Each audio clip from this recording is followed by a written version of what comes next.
Hello guys! Hello Taurus! Welcome dito sa aking channel. Kapalaran 888 Taurus. Alamin natin kung anong messages, vibration, gabay energy para sa lahat. Ito ay general reading. Pwede kang makaresonate. Gamitin mo yung intuition sa panonood. So, ito ay next 3 months. April, May, June. So, in general lang siya.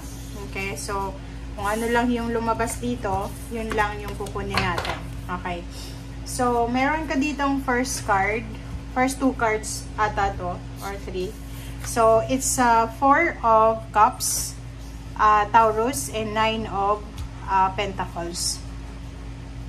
Okay, so, yung first 2 cards mo dito, Taurus, sinasabi na, siguro masyado kang nawawala ng pag-asa for several years, or several months, or several weeks. Parang nakikita ko sa'yo dito na distracted ka sa buhay. Medyo nakafocus ka lang sa isang bagay. Pwedeng trabaho to. Nag-a-apply ka ng trabaho sa isang company lang. Isang trabaho lang talaga yung focus at purpose mo. So, hindi mo masyadong nakikita yung mga possibilities sa left and right mo dito. So, ito yung energy mo 4 months ago, 4 weeks ago, or maybe 4 days ago. So, sinasabi na medyo hindi ka kontento, naboboard ka, medyo nawawalan ka ng pag-asa, helpless, hopeless, parang gano'n. But, dito sa barahang to, kung makikita mo na andyan yung angel sa likod na sinasabi na may hawak siyang cup. 'Di ba? So, parang sinasabi na hanapin mo, 'di ba? Search for it, wake up, gumising ka. Huwag kang patulog-tulog, Taurus. Okay? Dito sinasabi na labanan mo yan, na boredom mo yan, labanan mo yung negative thoughts, negative emotion na yan. And dito sinasabi ng barahan na tingnan mo, lumabas ka sa comfort zone mo, dahil sigurado sa comfort zone mo, doon mo makikita yung talagang blessings na para sa'yo. I hope na maayos yung ating video. Okay. So, this is for Taurus. Second card natin, Taurus, is 9 of Pentacles.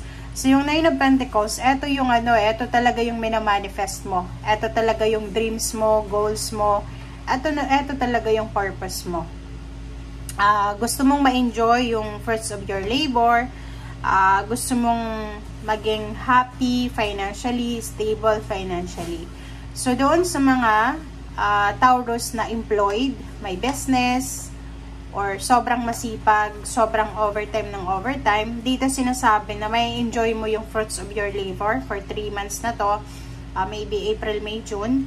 And sinasabi na lahat ng pinagpapaguran mo, sacrifices mo, hard work mo, ay magdadala sa'yo ng parang katiwasayan, diba? Yung parang harmony, okay?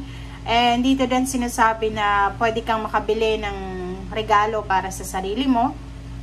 Lalo na ito ay doon sa mga magba-birthday. Kasi yung mga Taurus, May is your birthday. So, dito sinasabi na pwedeng may reward ka para sa sarili mo. And nakikita natin dito, if you're self-employed, sinasabi na for 3 months, magiging masaya ka kasi successful yung trabaho mo or yung business mo. So, yung iba din, may enjoy mo yung pagiging kalmado ng iyong buhay. Okay. Okay, next cards tayo. Next deck pala. Tingnan natin dito, Taurus, kung ano pa ang message na para sa'yo, Taurus. Okay. Music, harmony. So, yun. So, nakikita natin dito, para to sa mga Taurus na medyo malungkot, na bored na sila, wala na silang interest, parang gano'n, nawawala na sila ng parang hindi na lumalabas ng bahay, literal na hindi lumalabas ng bahay, or pwedeng yung iba sa inyo dyan, medyo hindi makatulog sa gabi kasi ang dami yung iniisip, sobrang daming iniisip. Okay, so third deck tayo, tingnan natin, Taurus, kung ano ang message na para sa'yo.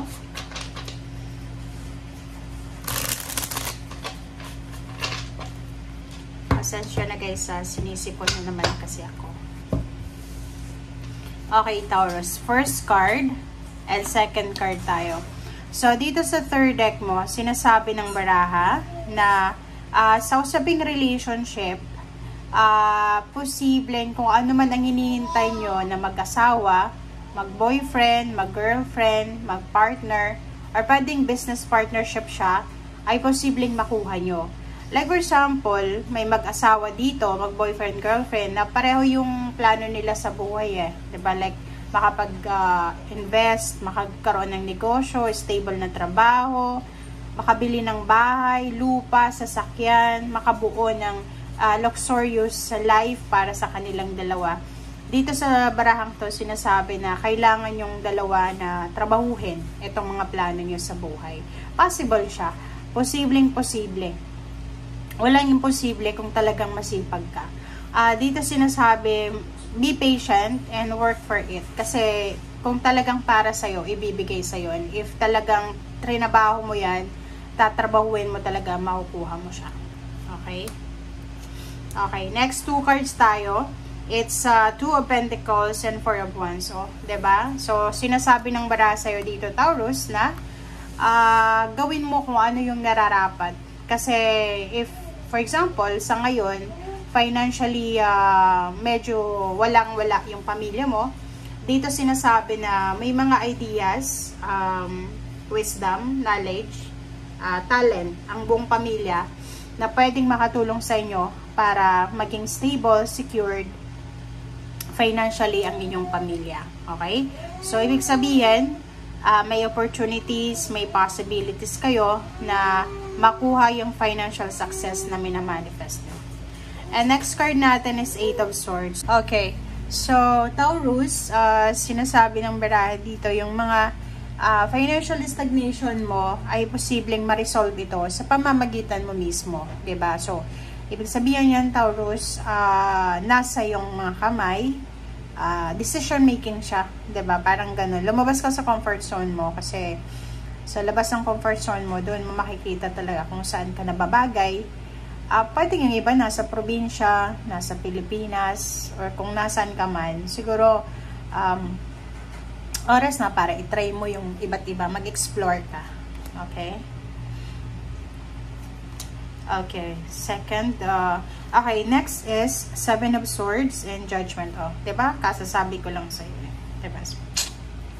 Sinasabi ng bara dito na kinakailangan mong magdesisyon. Isang desisyon lang, isang action lang, Taurus. Ang gagawin mo, magbabago ang takbo ng buhay mo. Kasi, parang sinasabi ng bara, huwag mong hahayaan na nakawin ng like for example, negativity, ng toxicity, ng like, nahihiya ka, natatakot ka, nagpa-procrastinate ka.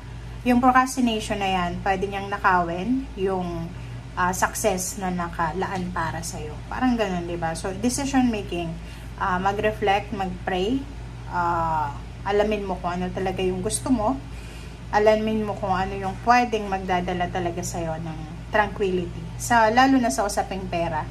Kasi nakikita ko naman sa relationship, lalo na sa parents-siblings relationship or children-parents relationship, wala namang problema. Okay?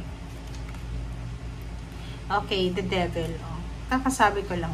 Diba? Nandito yung the devil, nandito yung 7 of Swords. Talagang nanakawin niya.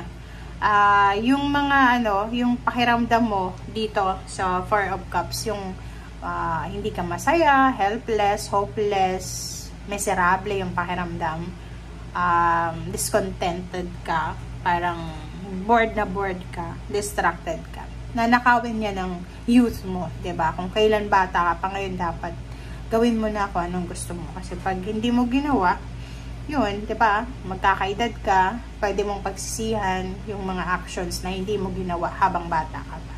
Okay? And Knight of Wands, diba? So, yung Knight of Wands is all about excitement, confidence. Yun ang kailangan mo sa ngayon. So, sinasabi ng baraha sa'yo na mababago yung takbo ng buhay mo kung talagang gusto mo. May babalik yung confidence, may babalik yung excitement, may babalik yung motivation and determination kung talagang gusto mo. So, nakadepende daw sa'yo. Diba? World card. Isa sa mga possible na paraan, ways para maging maunlad ka is pwedeng mag-explore ka. Kung ayaw mo naman pumunta ng ibang bansa, sa Pilipinas lang, 'di ba? So kung nasa Luzon ka, try mo sa Mindanao, or nasa Mindanao ka, try mo sa Luzon, parang ganun. So exploration lang, explore, discovery, parang ganun. Kasi yun yung pinaka-importante sa'yo. Kasi pag may mga pakiramdam tayong stagnation, like hindi gumagalaw yung buhay natin, it's time na para mag-move tayo. Diba? It's time na para i-try natin yung ibang environment. Okay? Thank you guys. Bye!